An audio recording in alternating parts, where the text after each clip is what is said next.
घोटकी में PPMA ने सरदार मोहम्मद बख्श खान महर जी खुलियल कचेरी दौरान आवाम शिकायतुनि जा ढेर लगाए छॾिया। सर्किट हाउस में मोहम्मद बख्श महर जी खुलियल कचेरी दौरान पुलिस, रेवेन्यू, तालीम, सिहत ऐं बुनियादी सहूलियतुनि जी अनाहट बाबति अवाम तरफ़ां शिकायतूं कयूं वयूं।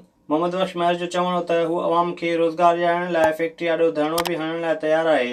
हुन चयो त घोटकी ज़िले में जल्द बंगल खान महर जे सहकार सां स्पोर्ट्स वीक मुनक़िद करायो वेंदो, जिते रांदीगरनि खे वॾा इनाम पिणु ॾिना वेंदा। मोहम्मद बख्श महर वधीक चयो त सिंध हुकूमत अहिल नौजवाननि लाइ समूरनि खातनि में नौकरी ॾियण वञे पई, तंहिं करे मायूस न थियणु घुरिजे। पुलिस जा काफ़ी कमकार माण्हुनि खे शिकायत हुयूं, उहे अल्हम्दुलिल्लाह हल करायूंसीं।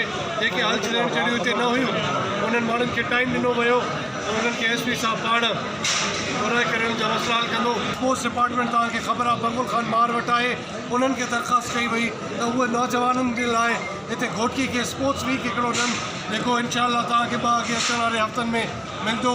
PPMA ने सरदार मोहम्मद बख्श महर लाॻापियल ऑफिसरनि खे शिकायतुनि जे जल्द अदालत जी हिदायत पिणु कई। विज़िट कयो अवामी आवाज़ मीडिया ग्रुप जी वेबसाइट awamiawaz.pk